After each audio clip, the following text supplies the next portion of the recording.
So I'm making this video for attorneys that want to start their own practice. I've gotten a lot of calls over the past year, probably 2 or 3 attorneys a month, that are looking to leave the big firm and start their own solo practice, or maybe leave and go work with another attorney and maybe a paralegal.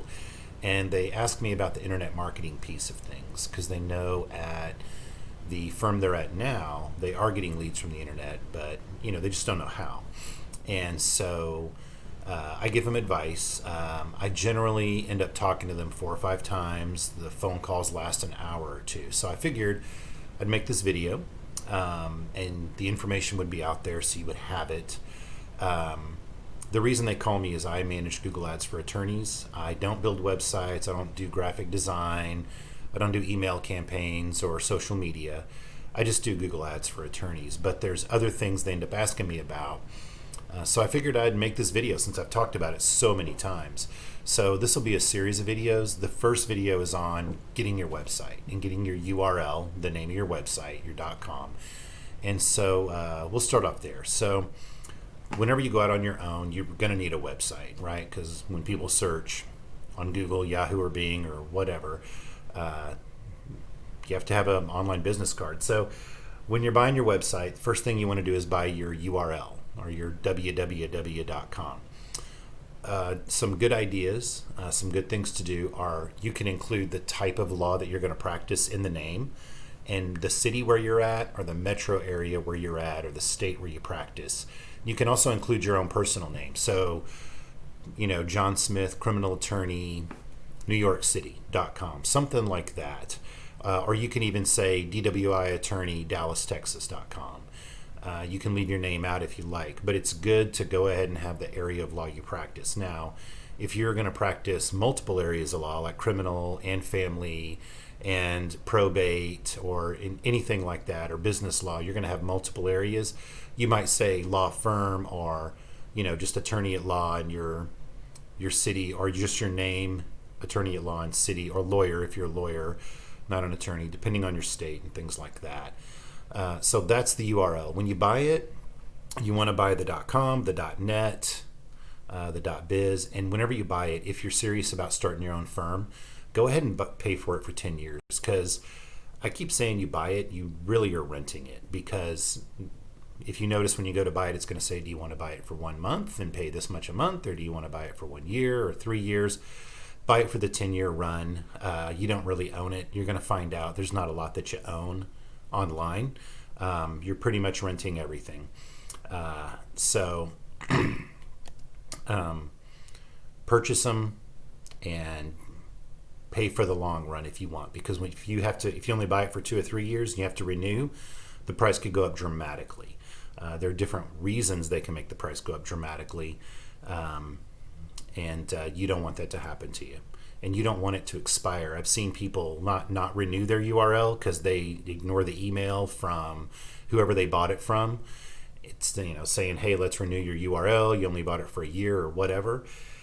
And if they don't, then the website goes down because you don't own the URL anymore, or you're not renting it anymore. Someone else can rent it right from underneath you. So that's my advice. Buy it for the 10 years.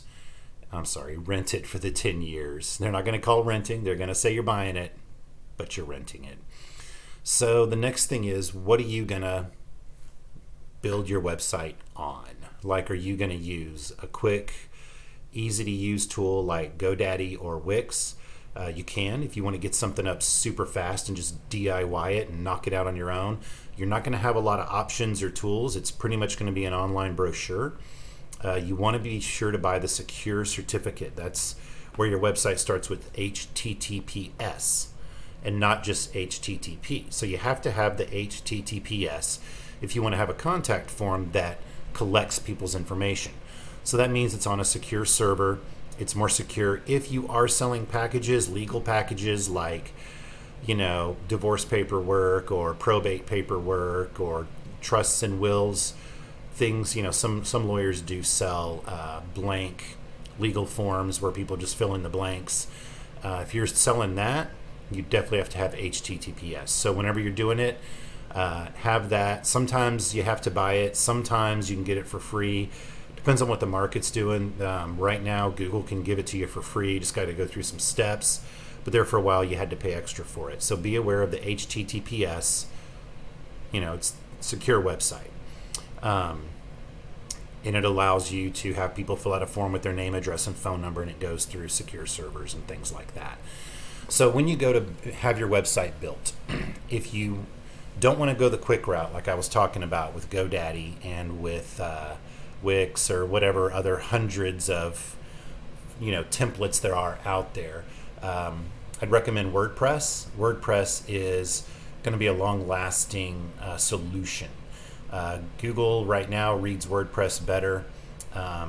It is more complicated to build in WordPress than it is in one of these DIY platforms. It's harder to learn WordPress than it is to learn these other platforms. But if you were to go to Google, Yahoo, or Bing right now and type in, if you're a family attorney, just type in family attorney, hire family attorney near me. And you go to the organic section, which is at the the middle of the search engine results page, and you see all the attorneys showing up there for free who aren't paying to be in the paid section on the top or on the bottom, and you look at their website, you're going to see it's going to be a WordPress site. I've done it thousands of times in front of people. You can do it right now. When you pull up their site, just hit Control U on your computer. It'll show you the back-end code on their site. Then hit Control F and type WordPress. And you'll see Google's not showing, as far as I know, as far as I've seen, they're not showing GoDaddy and Wix in there in the organic section for free. And it takes a lot of time to get to the organic section. So you want to start with WordPress if you can afford it. So how do you pick somebody to build this WordPress site if you want to go the WordPress route? If you don't want to go the WordPress route, you just want to do the DIY route, you could fast forward the next few minutes. But on the WordPress route, you want to hire somebody that does WordPress sites for a living. They don't have a full-time job at a department store or at the coffee shop or at a tech company, and they just build websites on the side. You don't want to hire that person. Their response time isn't going to be good, and you're not their top priority. You can't be. Their employer pays their bills, not you. Now, they're going to be cheaper because they have another source of income, but you want to hire somebody that does it full-time. I don't. The reason I'm making this video is just to help out all the attorneys that want to be entrepreneurs and to share the information I've shared 100 times. So it won't be me, but to find someone, you can go online and search. You can hire a small boutique agency in town that has 4 or 5 employees. You can see the websites they've already built. You can find out if they have a content writer. You can hire a freelancer that just does this for a living, but somebody that does WordPress every day is going to know the new updates in WordPress. They're going to know the new changes. They're going to know how to make your website load quickly. They're going to know the different features it has. There's a lot of different features you can get with WordPress. It's not just about slapping up a brochure, a quick little brochure. They can, and so I have a few people that I've referred people to. Ty Richards at Paradox Sites. You can look him up on LinkedIn. Alice Olivas at Pearls Marketing Agency. You can look her up. You can always go, you can call David Cox over at Martindale Hubbell. They're one of the biggest legal marketing firms in America. They do build good websites. They have different levels of websites you can buy. If you can afford it, get the best one. I have a customer that got his website built by FindLaw maybe 7 or 8 years ago. They put so much content on there, so many paragraphs describing what he does, so many pictures. The website has the right size pictures so it loads quickly, that his quality score is really good. Google reads the site and apparently loves it. They're showing him in the organic section. I run Google ads for him, and our cost per click is $3 or $4 a click instead of the normal $15 or $25 a click. And he does family law and criminal law. And so, excuse me, that's my recommendation there. So you can look those people up and talk to them about building you a website. They should be able to build you a placeholder page while the website's being built. Another important thing to know about your website is content. I see a lot of attorneys just pop up a little 3-page website. Not a good idea. Homepage, about us, and one page that just covers all their areas of the law. You want your homepage to talk about you and your credentials a little bit, then talk about all the areas of law that you practice and all the types of cases in that area that you practice, with, of course, contact form on every page at the bottom, things like that. Have your phone number visible at all times. On the additional pages of your website, you want to have a page for each area of law and each type of case that you practice. And you want to have as much detailed information on those pages as possible. Links to the actual law, there's nothing wrong with it. Providing a link to the source of the law that you practice, and the laws that govern these activities. So the more information, the better. You want to have all your social links on there, your YouTube channel, Facebook, LinkedIn, Twitter, Instagram, if you're doing all that, everything. And you want to make sure that your phone number is clickable. And you want to make sure that your website is good on mobile phones, iPads, and laptops. The other thing you want to make sure of is that the person you're hiring knows when the browsers, so a browser is Google Chrome, Firefox, Internet Explorer, so on and so forth, when those guys change their settings or their requirements, that these people know to adjust the website, change the settings, change things to make sure it still shows up. I've seen people's websites just start showing up real funky. The website will, instead of it being pictures and words, it'll be a list of weird shit on the side. And you're like, what is all this? Well, they hired somebody, paid him $500 or something like that, thought they got a great deal, and now the website's down and they can't get a hold of them. That's the other thing you want to make sure of when you're hiring someone. They have a good response time. You might even make an agreement with them. Hey, what is your standard response time? What response time can we agree upon? If I email you, how fast are you going to get back to me? Can we agree upon that? If I call you, how fast can you call me back? I hear a lot of stories about people giving guys who build websites money, half the money up front for a website, even expensive websites, and the guy just disappears. They can't get a hold of him. They don't know where he is. He's just gone. They're just out of luck. And it leaves a bad taste in your mouth. So I'm doing this for selfish reasons also, is why I'm doing this video, so that I can deal with attorneys who have a good website built and who have a good website guide. Because when I learn something about the website from a new client, I can email the website developer because he's good and he does this for a living. It's not like a side gig. And I can say, hey, add this phrase, add this paragraph, add this information, change this, because it'll help Google Ads give a better cost per click, a lower cost per click. It'll help us with our quality score. So it helps me in a roundabout way to help you get a good website. Because in our industry, we run campaigns for people, and sometimes we run campaigns for people who have a terrible website. Their cost per click is outrageous. Google doesn't like it. They don't show you as often because they think it's not good for the searcher. They don't know if you're a good lawyer or not because they haven't met you. They just know what kind of quality your website is. So that's why I'm doing this. So back to this, I took a little dog leg off there, and I have notes here that I'm looking at off to the left because there's so much to tell you, and I don't have someone asking me questions to keep me going here.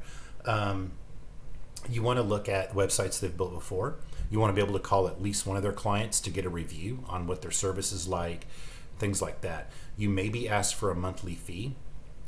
I recommend paying it, as long as it's not like freaking ridiculous, like $500 or $600 a month or something like that. $100 a month, a couple hundred a month is fine to keep your site updated and to make changes as you need them.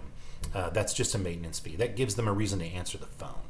Like, you pay them a chunk of money to build the site, and then once they're done, if you're not paying them anymore, you're done. The deal's done. They don't have to answer the phone unless you're paying them a monthly fee. You have them on retainer. You want to get them on retainer so that they answer the phone, they get your stuff done. You have something new you want to do. You brought in a new attorney, you see something weird on the site, you can contact them and they'll contact you back.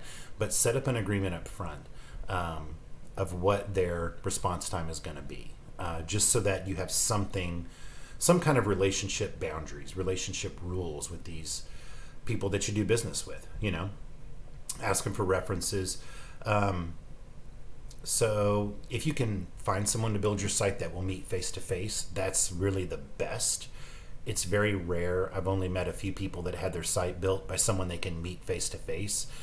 But it does add an extra layer of accountability. The relationship makes a difference in the quality and the speed of work. So that would be good. Or even someone in your city or someone that knows your city. If not, then you have to reach further out. You can call the references I mentioned earlier.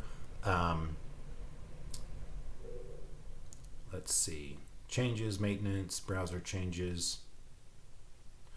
Oh, now as far as hosting your website, like where does your website live? So you've got this website, it's your URL, it's all these paragraphs you've written, your pictures, your contact info, all that. It's up on the internet.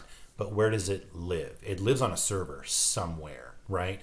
So you want to pick the right place and the right size of space to have for your website to live on. Cheapest, is not always best.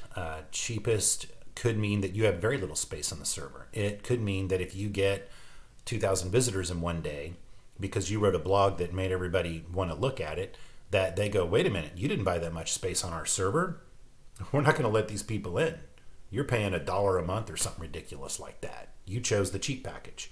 So you want to talk to your web developer about where this is going to live, about how many people can visit their site and be on their site at one time so that traffic doesn't get throttled. When I say traffic doesn't get throttled, just think of roadblocks on a 6-lane highway and all of a sudden they start putting up cones and bringing it down to 1. That's what they're talking about. It's too much. Or a parking lot at a grocery store filling up because they got a small parking lot instead of a monster parking lot. It's the same thing. And a lot of people don't know you're also renting space on the internet. You're renting practically land space almost on a server. And you might see all these commercials for cheap prices.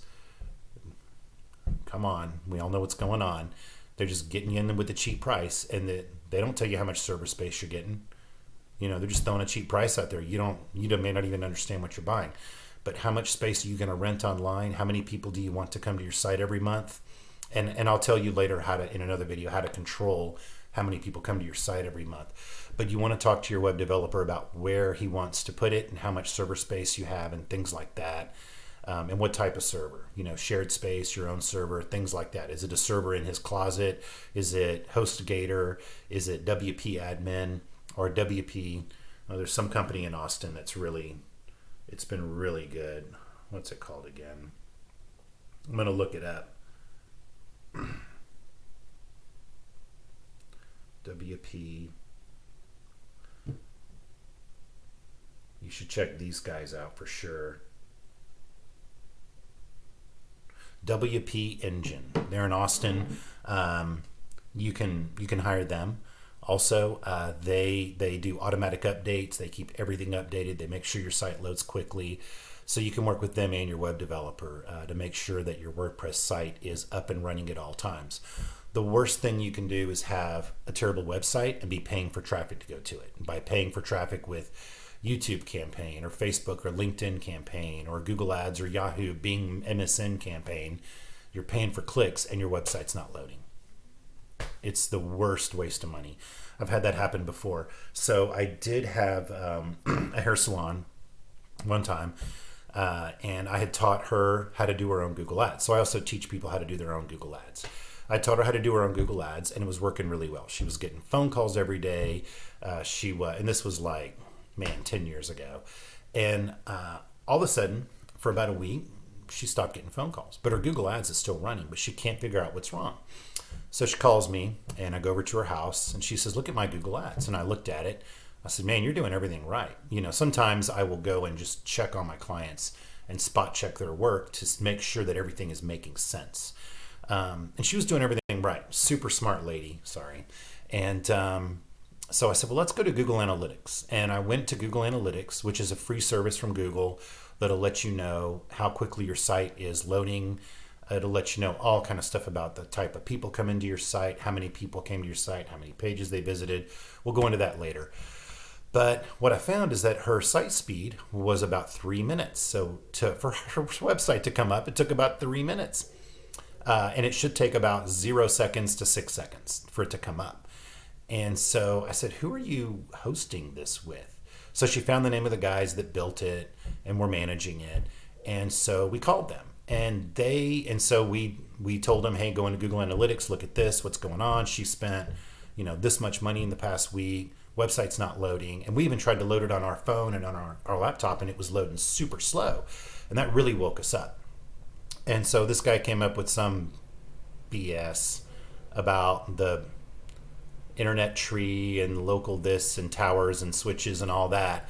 Funny thing is, in about 15 seconds, it was fixed. So they weren't monitored. So couple of morals to this story that will save you thousands of dollars and tons of frustration and time is look at your website every day on your phone, on your laptop, on your computer, on your iPad. Make sure it loads fast. If it's not loading fast, turn off all your advertising and call your web guy and get it loading fast. You don't need to be paying clicks for people to go to a blank screen, because that's people's impression of you. The second thing is, ask the person that's managing your website and server and all that to send you a weekly report. It lets you know how many people are coming. Maybe he'll look at the report and go, oh crap, nobody went to her site last week. Something must be wrong. And make sure you have someone that's willing to manage it actively. That's the reason for the monthly fee. So I guess the third thing would be check Google Analytics site speed every day, or have an employee that does it, or have your web developer do it. If you hire me to do your Google ads, I check it every day, multiple times a day, because Google Analytics will tell you how fast is your site running, how quickly is it downloading on mobile devices and things like that. So this is a huge money saver. I mean, if you don't know this and you're not doing this, you could literally spend thousands in advertising and waste every dime of it because no one can see your site. It's so simple and nobody expects it. And I've seen it more than once. That story is just one story, but they got it fixed really quick. They didn't take responsibility, but they got the darn thing fixed. So that's good. All right, let's see. I'm just checking my notes here to see what's next.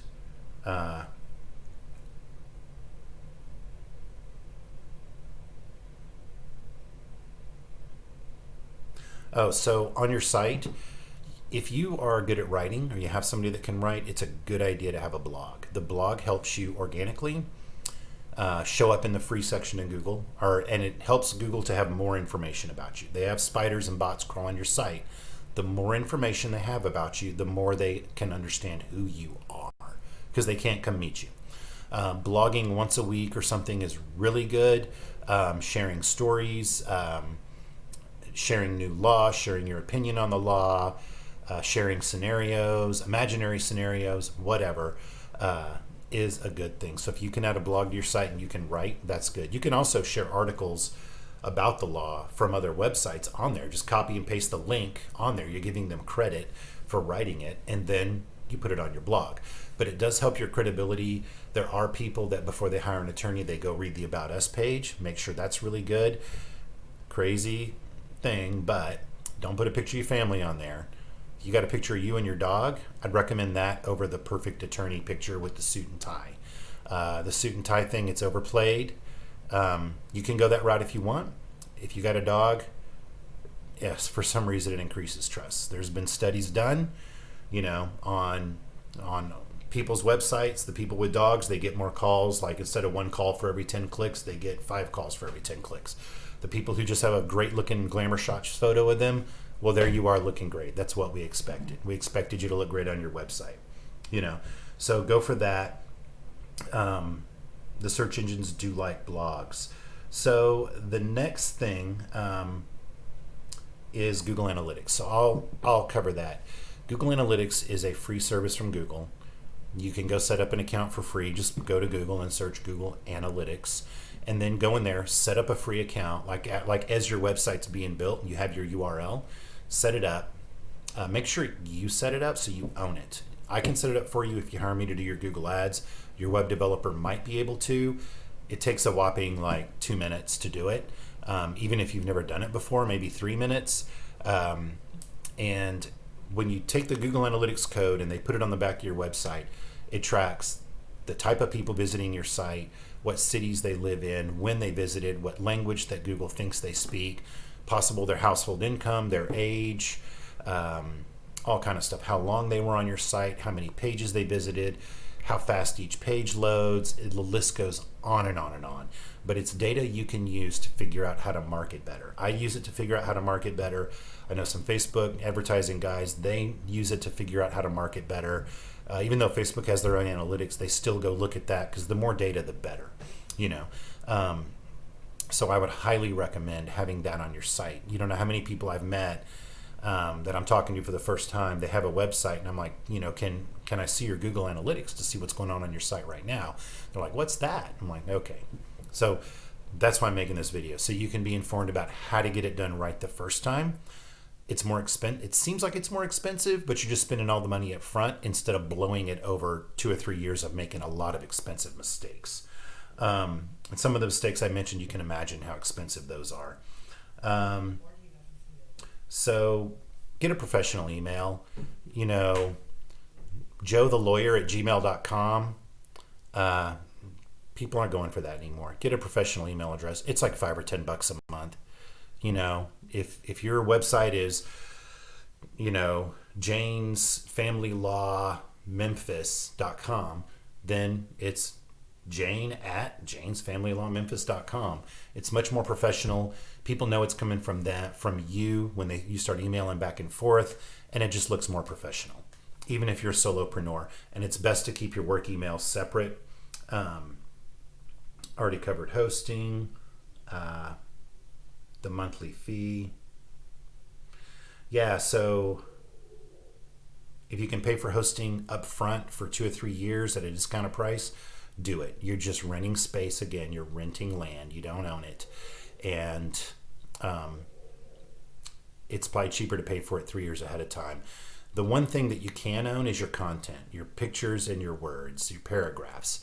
Once it's all made, ask your web developer to send you over the files so that you can have a backup. He has a backup, but you want to have a backup so you actually own it. If you don't have a backup on your computer, you don't own it. It's that simple. So be sure to ask for that. You don't know how many people I've met who their website went down and they're like, the information's got to be out there somewhere. It's not, man. Now your web developer has it, but he's disappeared or whatever. I had a painter maybe 12, 13 years ago. He had come to talk to me at a Chamber of Commerce meeting. And this is before I did attorneys only. And he was part of this painters association.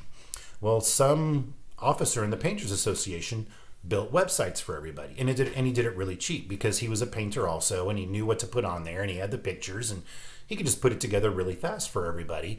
Well, a sad day came when he unfortunately passed. Well, all these painters didn't understand that they need to own their URL, they need to own their content, have a copy of it, they need to know where it's hosted, they need to have a login ID to go look at the back of their website. None of them had it. Slowly, as either their URL fee came due or their hosting fee came due, their website started going down. And no one knew what to do. They all needed new websites. No one ever thought, oh, there's monthly hosting fees, there's my URL has to be renewed. You know, things can disappear. It's not like a printed piece of paper. Like once you print it on a piece of paper, it's there, unless you pour bleach on it or recycle it. But on the internet, it's there as long as you're paying the rent for it to be there.